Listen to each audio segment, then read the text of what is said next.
Good afternoon everyone, कैसे हैं आप सभी। आज हम आपके लिए सॉइल साइंस का सेशन नहीं लाए हैं। आज हम आपके लिए लाए हैं उद्यान विज्ञान का सेशन। मैंने ये सोचा है कि एक दिन आपका सॉइल साइंस मतलब हर हफ्ते के हर दिन आपके लिए डिफरेंट डिफरेंट आपका जो है सब्जेक्ट के अकॉर्डिंग आपकी क्लासेस लाई जाए, है ना। तो जो मेजर मेजर सब्जेक्ट है उनको देखते हुए हमने आज जो है आपका जैसे मंडे को हम एग्रोनॉमी से स्टार्ट करेंगे, ठीक है। इस तरीके से आपका जो है क्लासेस चलने वाली है आपसे, ठीक। तो आज टर्न है आपकी उद्यान विज्ञान टॉप 500 क्वेश्चन क्लास 1, जो आगामी परीक्षाओं UP triple S C, AGTA, IBPS, AFO, TGT and PGT, Rajasthan double AO और आने वाली जो एंट्रेंस एग्जाम्स है या आने वाले एमएससी एंट्रेंस एग्जाम है उनमें बहुत ही महत्वपूर्ण होने वाला है। और ये सेशन में से अगर ये आपने पढ़ लिया तो ये समझो क्वेश्चन कहीं से बाहर नहीं जाएंगे। चलिए शुरू करते हैं सेशन को। शुरू करने से पहले बच्चों आपको बता दें कि जो हमारे बच्चे कर रहे हैं एजीटीए की तैयारी उनके लिए 100 full length set, 100 full length set paper, total 100 test paper हैं। एग्रीकल्चर और कंप्यूटर यूपीजी के हिंदी अंग्रेजी माध्यम में डाउनलोडेबल पीडीएफ है सारी सारी, और पूरा पूरा जो पैटर्न है परीक्षा का उसके अकॉर्डिंग है। प्राइस आपका वैसे 799 है, लेकिन यदि आप सिलेक्शन कूपन कोड लगाते हो 30% एक्स्ट्रा डिस्काउंट मिल जाता है। एक कूपन कोड और बता रहे हैं VAA50, भैया लगभग आधा सीधा सीधा 400 रुपये में मिलेगा। 400 रुपये मतलब सीधा 50% का डिस्काउंट है। एक कूपन कोड लगा देना है आपको VAA50, VAA50 कूपन कोड आपको अप्लाई कर देना है। बाकी सारी चीज़ें देखो अवेलेबल है आप लोगों के लिए। एक एमसीक्यू बैच है जिसमें टॉपिक वाइज बहुत सारे लगभग 15,000 प्लस एमसीक्यू आपको मिलने वाले हैं। और आपकी यूपीएजीटी के लिए बुक भी अवेलेबल है। एएफओ का जो है बाइलैंग्वेज फाउंडेशन बैच भी चल रहा है। ये सारी चीज़ें आप लोग कहाँ पर मिलेंगी, तो जाना है आपको visionagricademy.in या फिर कहे नीचे डिस्क्रिप्शन में जाइएगा तो आपको वहाँ से लिंक मिल जाएगा। तो वहाँ से आप इसको क्या कर सकते हो बच्चों, परचेस कर सकते हो। चलिए शुरू करते हैं आज के सेशन को। सेशन को शुरू करने से पहले एक मोटिवेशन कोट है। अगर सूरज की तरह जलना है, यदि सूरज की तरह उगना है तो सूरज की तरह जलना पड़ेगा। यदि सूरज की तरह हर रोज उगना है तो सूरज की तरह जलना पड़ेगा, मतलब मेहनत करनी पड़ेगी। आपको अच्छा बनना है, आपको अपने एक है कि सारे सपने साकार करने हैं, आपको नए सवेरे के आप के नया सवेरा करना है तो आपको मेहनत करनी पड़ेगी, जलना पड़ेगा, तपना पड़ेगा। जब तक आप मेहनत नहीं करोगे, जब तक आप पढ़ाई नहीं करोगे, तब तक आपको कुछ हासिल नहीं होने वाला है। तो मेहनत करनी पड़ती है बच्चों कुछ भी हासिल करने के लिए। चलिए शुरू करते हैं पहले क्वेश्चन के साथ। क्वेश्चन नंबर 1 है, फर्स्ट क्वेश्चन। क्वेश्चन नंबर 1 है आपका बच्चों, adverse effect of frost on fruit tree in is minimised by. फलों के पेड़ों पर पाले का प्रतिकूल प्रभाव किसके द्वारा कम किया जा सकता है। तो बच्चों क्या करोगे, पलवार डालोगे, मल्च। मल्च तो भैया मृदा की नमी को संरक्षित करती है, नहीं करेंगे भैया। इंटरक्रॉपिंग करेंगे, नहीं नहीं नहीं, इंटरक्रॉपिंग भी आपका जो है पाले को कम नहीं करेगा। आप सिंचाई करोगे, हाँ बिल्कुल भैया, हम इरिगेशन करेंगे। इरिगेशन सिंचाई हमेशा पौधों को या हमारी फसलों को किससे बचाता है, आपका पाले से बचाता है। किससे बचाता है बच्चों, पाले से बचाता है ना। तो राइट आंसर क्या हो जाएगा, इरिगेशन हो जाएगा। और क्लोज प्लांटिंग सघन रोपण भैया ज्यादा पास, वो भी आपका जो है पाले से नहीं बचाएगा, सिंचाई। अगला question, clonal selection is a common practice in which of the following. निम्नलिखित में से किस में क्लोनल चयन एक सामान्य प्रक्रिया है। किस में होती है भैया क्लोनल चयन, आपका आम में होती है, राइस में होती है, केला में, शुगर केन। तो भैया केले में होती है ना। क्लोनल चयन द्वारा किस में परिवर्तन होता है, आपका केले में, बनाना। तो यहां पर राइट आंसर ऑप्शन सी बनाना हो जाता है। अगला question, question number 3, which of the following mango variety is a hybrid. निम्नलिखित में से कौन सी आम की संकर किस्म है, दशहरी, अल्फांसो, आम्रपाली, नीलम। तो भैया आम्रपाली, आम्रपाली कैसी है बच्चों, संकर किस्म। आम्रपाली कैसी किस्म है बच्चों, संकर हाइब्रिड वैरायटी है ना। तो ऑप्शन सी राइट आंसर हो जाता है यहाँ पर। आगे देखो मैंगो की हाइब्रिड वैरायटी, हाइब्रिड या फिर कहें संकर किस्में, जैसे आपका देखो आम्रपाली, दशहरी और नीलम। ये जरूर याद रखना कौन सी फसल किसका क्रॉस है ना, ये जरूर रखना कौन सी फसल किसका क्रॉस है। आम्रपाली, दशहरी और नीलम। नीलम दशहरी का क्रॉस मल्लिका है, नियमित फूल और मध्य ऋतु वाली है। रत्ना नीलम और अल्फांसो क्रॉस है, नियमित फूल वाली है। ठीक। सिंधु रत्ना और अल्फांसो क्रॉस विश्व की पहली बीज रहित। आपसे पूछे विश्व की पहली बीज रहित किस्म बताओ आम की, तो कौन सी है भैया, आपकी सिंधु है। अंबिका की बात करें तो अंबिका अम्रपाली और जनार्दन पसंद का क्रॉस है, देर से पकने वाली किस्म। अरुणिका अम्रपाली और बनराज का किस्म है। पूसा पीतांबर अम्रपाली और लाल सुंदरी का क्रॉस है, पीले रंग की किस्म, समान पैकेजिंग के लिए उपयुक्त और आयताकार फल के आकार के कारण। पूसा अरुणिमा अम्रपाली और सेंसेशन नियमित फूल वाली है। पूसा लालिमा दशहरी और सेंसेशन का क्रॉस, लाल रंग की किस्म है और चमकीले लाल छिलके का रंग होता है। पूसा पीता प्रतिभा आम्रपाली और सेंसेशन का क्रॉस, नियमित फूल लाल छिलके वाली किस्म है। कौन सी आपकी, पूसा प्रतिभा। क्लियर इतना बच्चों, इतना क्लियर है ना, हाइब्रिड वैरायटी क्लियर है ना मैंगो की। अगला क्वेश्चन, आम्रपाली प्रजाति किसका, अभी हाल बताए थे किसका है, दशहरी नीलम मल्लिका, नीलम दशहरी मल्लिका, नीलम पहले आए तो आपका मल्लिका है, नीलम बाद में आए तो दशहरी, सॉरी आम्रपाली। तो दशहरी और नीलम का क्रॉस क्या होता है आपका, आम्रपाली, और नीलम और दशहरी का क्रॉस क्या होता है, मल्लिका, है ना।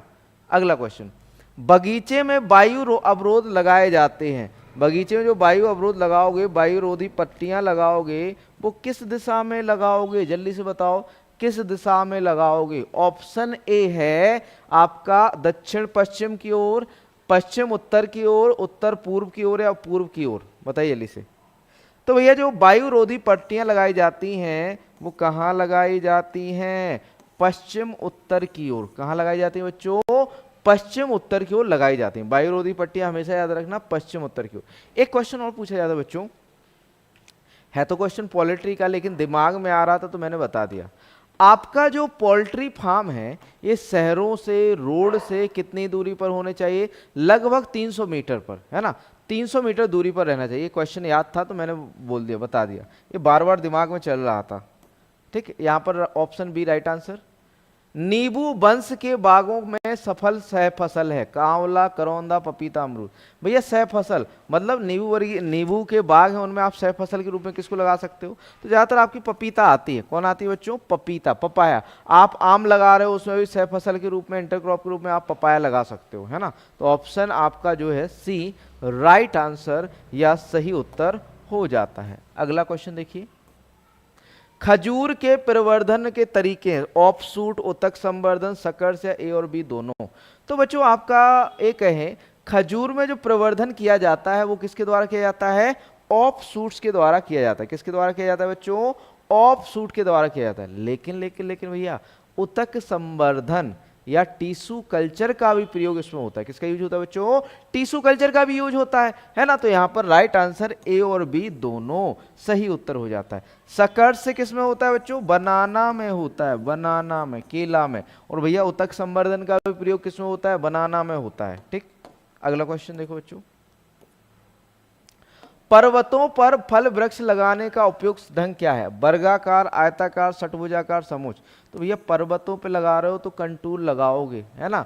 क्या लगाओगे बच्चों, समोच्च पर लगाएंगे हम, है ना। समोच्च मतलब जैसे मान के चलो ये ढलान है तो इसमें कम ढाल वाली भूमि पर ढाल के अनुसार खेती की जाती है, वृक्ष लगाए जाते हैं, है ना। तो ये क्या कहलाता है, आपकी समोच्च खेती कहलाती है ना, समोच्च कहलाता है। अगला क्वेश्चन,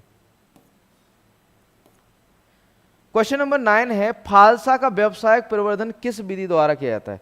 फालसा का व्यावसायिक प्रवर्धन किसके द्वारा करोगे, बताओ ये, बीज द्वारा, कटिंग, बडिंग, ग्राफ्टिंग, किसके द्वारा करोगे फालसा का व्यावसायिक प्रवर्धन, ए बी सी या डी, जल्दी से बताओ। तो भैया फालसा, फालसा के लिए आप किसका यूज करते हो भैया, बीज का, बीज द्वारा प्रवर्धन होता है फालसा का। फालसा का किसके द्वारा होता है, बीज द्वारा। ठीक, और किसका होता है, एसिड लाइम का बीज द्वारा प्रवर्धन होता है। और किसका होता है बच्चों? कोकोनट का, कोकोनट, अरेका नट, ठीक। अरेका नट का प्रवर्धन किससे होता है? बीज द्वारा होता है। पपाया,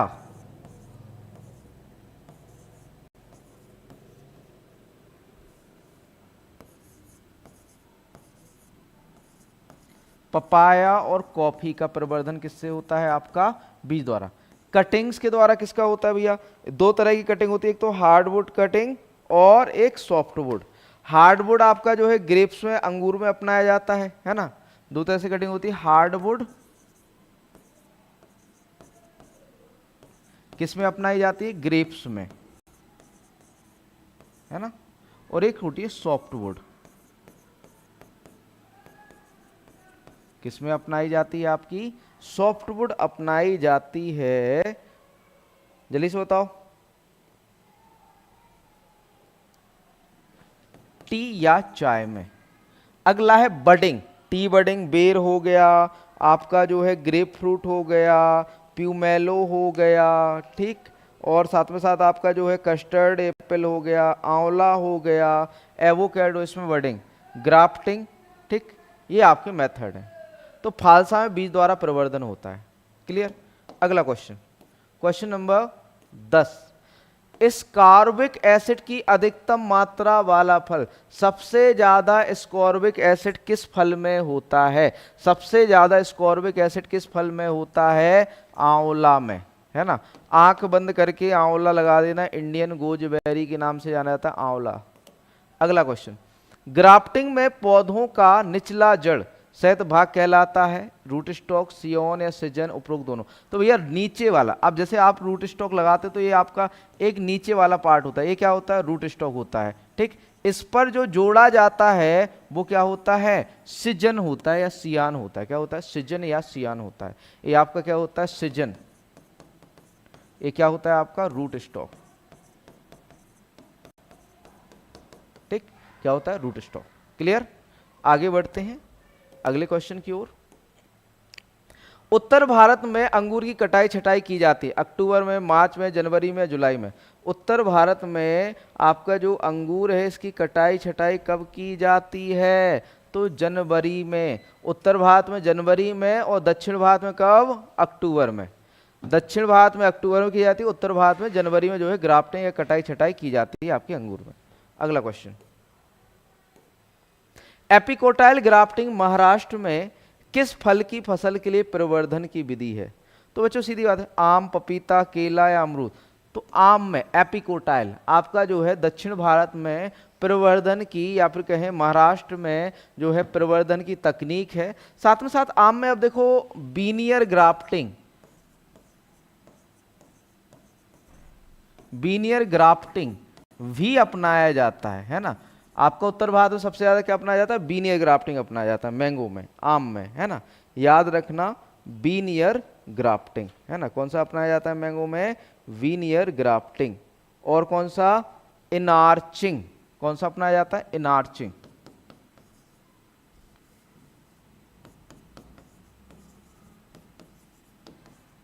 आपको पता है पपीता में प्रवर्धन किसके द्वारा होता है? सीड के द्वारा, बीज के द्वारा। केला में सकर्ट्स के द्वारा, ठीक। अमरूद में आपका स्टूलिंग हो गया, कॉमा एयर लेयरिंग हो गया, इनके द्वारा प्रवर्धन किया जाता है आपका अमरूद में, ठीक। आगे बढ़ते हैं अगले क्वेश्चन की ओर, क्वेश्चन नंबर 14।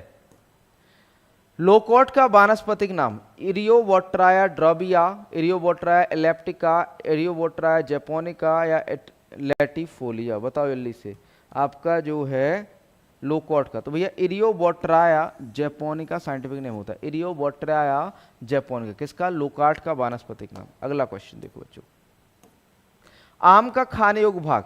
पेरिकाप, फलावरण, एपिकाप, बाह्य आवरण, एंडोकाप या मीजोकाप। तो भैया मीजोकाप खाते हैं ना, मध्य भाग या मध्य फल भित्ति, जो इडिबल पार्ट होता है आपका किसका? मैंगो का, आम का, वो क्या होता है? मध्य फल भित्ति होता है, मीजोकाप होता है। क्या होता है बच्चों? मीजोकाप। मीसोकाप यहाँ पर राइट आंसर हो जाता है ना। एंडोकार्प किसका होता है, जल्दी से बताओ। एंडोकार्प खाने योग्य भाग किसका होता है, जल्दी से लिखो। एंडोकार्प, इडिबल पार्ट एंडोकार्प किसका होता है?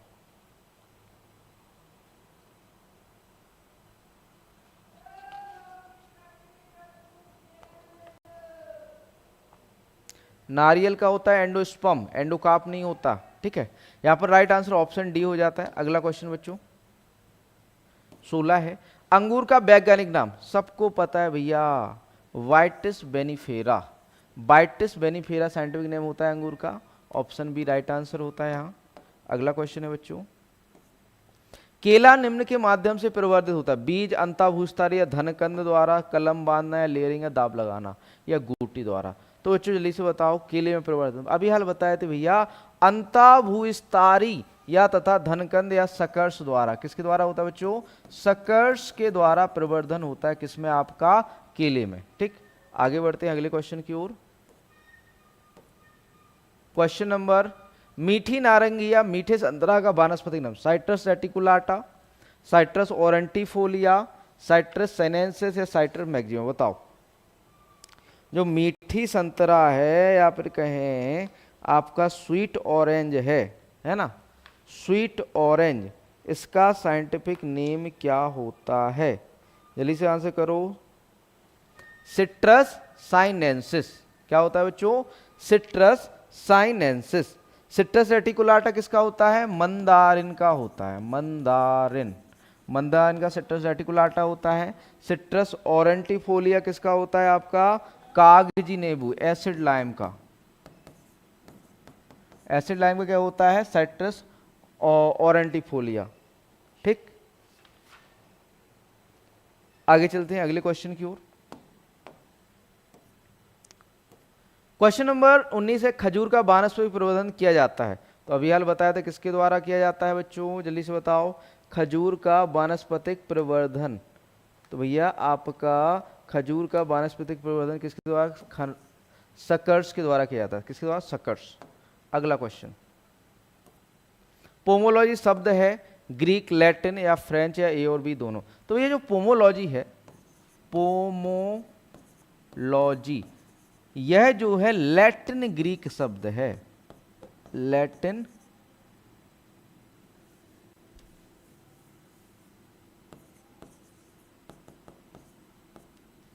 ग्रीक शब्द।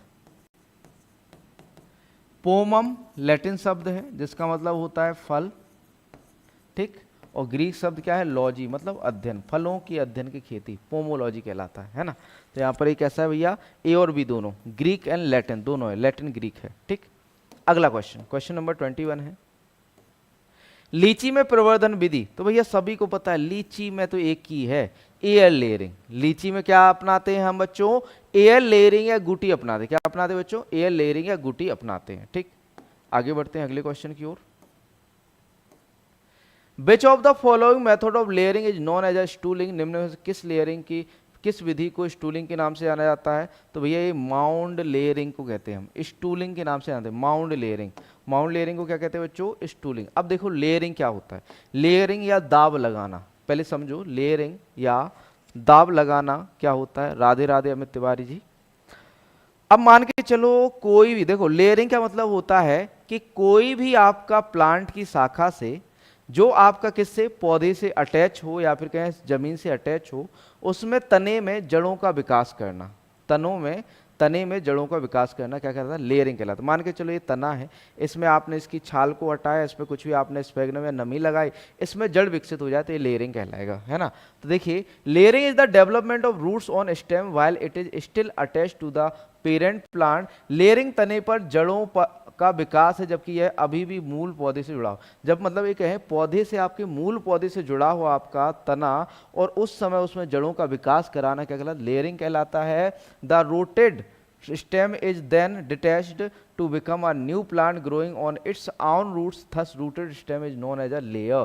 फिर जड़ वाले तने को अलग कर दिया जाता है ताकि वह अपनी जड़ों पर उगने वाला एक नया पौधा बन जाए। इस प्रकार जड़ युक्त तने को परत या लेयर के रूप में जाना जाता है, ठीक। क्लियर इतना? आगे बढ़ते हैं अगले क्वेश्चन की ओर। अब जैसे सिंपल लेयरिंग, सिंपल लेयरिंग मतलब आपने क्या किया, तने को लिया, बेंड किया, मिट्टी में दबाया। अब जब यहाँ पर रूट डेवलप हो जाए, जब यहाँ पर रूट डेवलप हो जाए तो आप यहाँ से कट करोगे, इसको अलग करके दूसरी जगह लगा दोगे, सिंपल लेयरिंग कहलाएगी। देखिए, ठीक है, देखिए simple layering.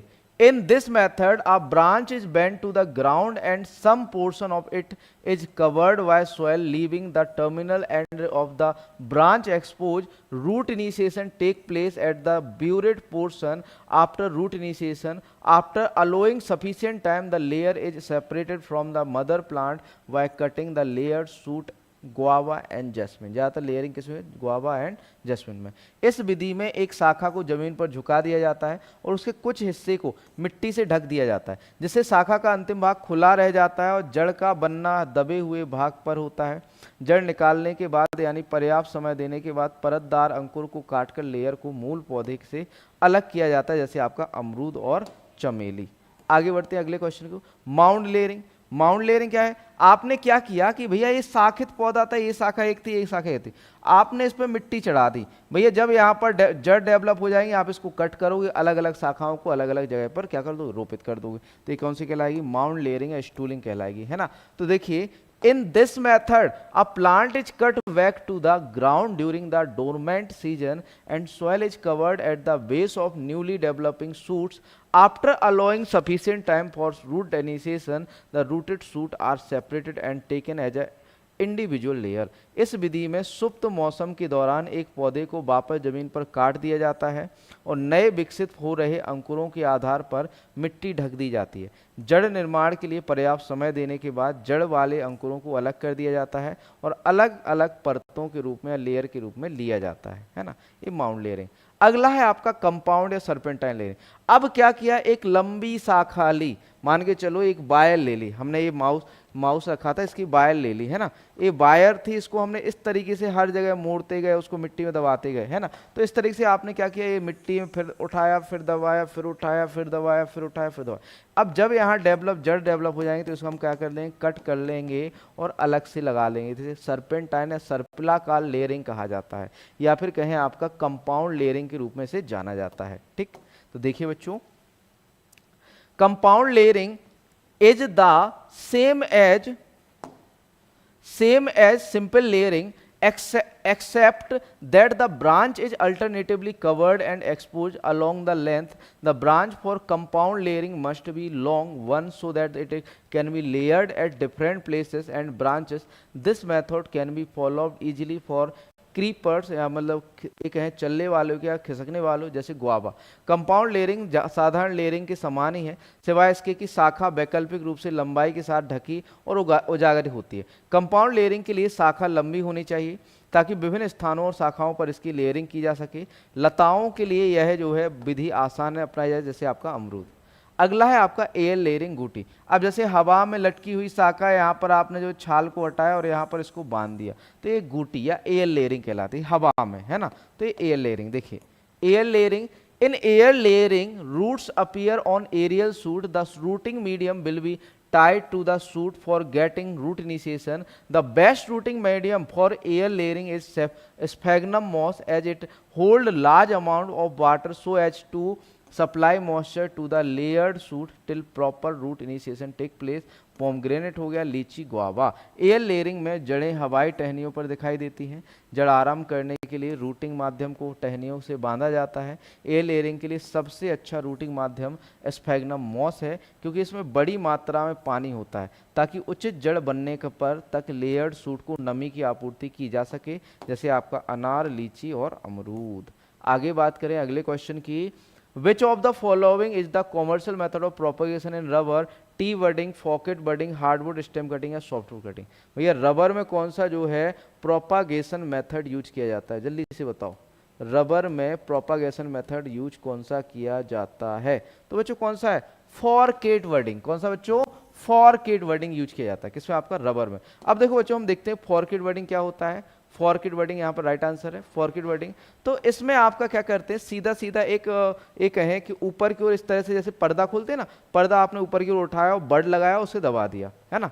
तो यहाँ देखिए, in this method the scion is insert into the root stock of the shape आपका जो है उल्टे जो है आपका ये कह सकते हैं पाई, then this forked patch is pulled downward to insert the word. मान के चलो एक आपने इस तना था, यहाँ पर आपने कट लगाया, इस तरीके से ये कट को आपने यहाँ तो अटैच रहा, इसको आपने ऊपर उठा लिया, जैसे ये है ना, इसको ऊपर उठाया, यहाँ पर वर्ड इंसर्ट किया, उसको दबाया और इसको बांध दिया, है ना।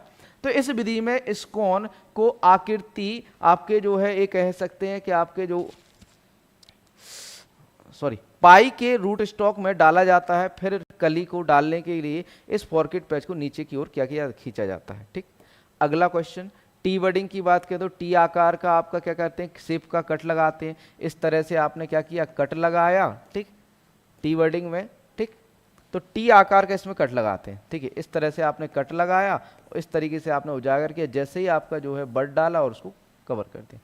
इन this method the bud is inserted into the T shaped insertion in the original plants root stock. इस विधि में मूल पौधे की रूट स्टॉक मूल ग्रंथ में टी आकार की प्रविष्टि कली में डाली जाती है ना, क्या टी वर्डिंग कहलाता है।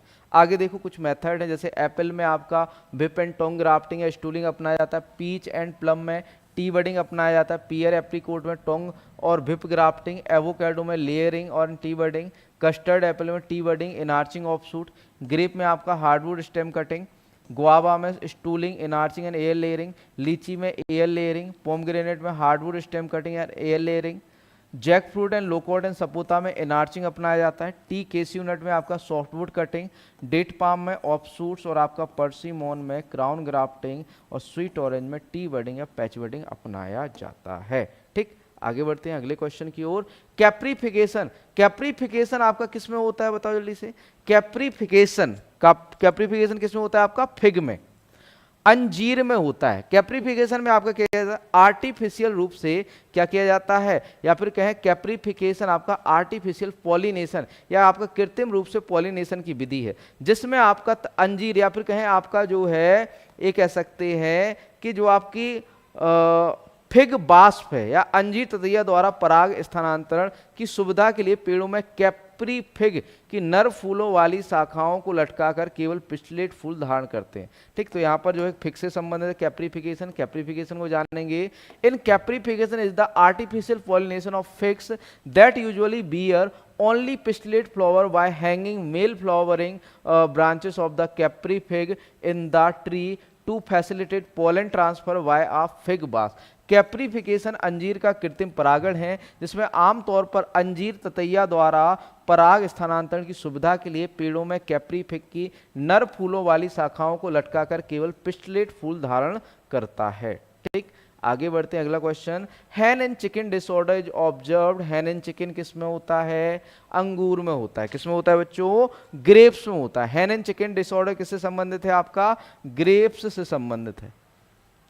आगे देखो, मैंगो में ब्लैक टिप बोरॉन की कमी से, सिट्रस में एक्जेंथिमा कॉपर की कमी से होता है, गुआवा में ब्रोनेजिंग जिंक की कमी से होता है, ग्रेप में हैन एंड चिकन डिजीज बोरॉन की कमी से, लीची में लिटिल लीफ आपका जिंक की कमी से, आंवला में फ्रूट नेक्रोसिस बोरॉन की कमी से, एप्पल में बिटर पिट या क्रैकिंग आपका जो होता है कैल्शियम की कमी से, टी में टी येलो डिजीज सल्फर की कमी से और कोकोनट में क्राउन चौकिंग जो होता है बोरॉन की कमी से होता है। यहां पर आपके 25 क्वेश्चन हॉर्टिकल्चर के समाप्त होते हैं। आपको जो है ये कहे कि आपको यहां पर आपके करवाने वाले हैं कितने, 500 क्वेश्चन, 500 क्वेश्चन ओनली हॉर्टिकल्चर के टॉप 500 जो आपके एग्जाम में आते हैं। मिलते हैं नेक्स्ट सेशन में। थैंक यू दोस्तों।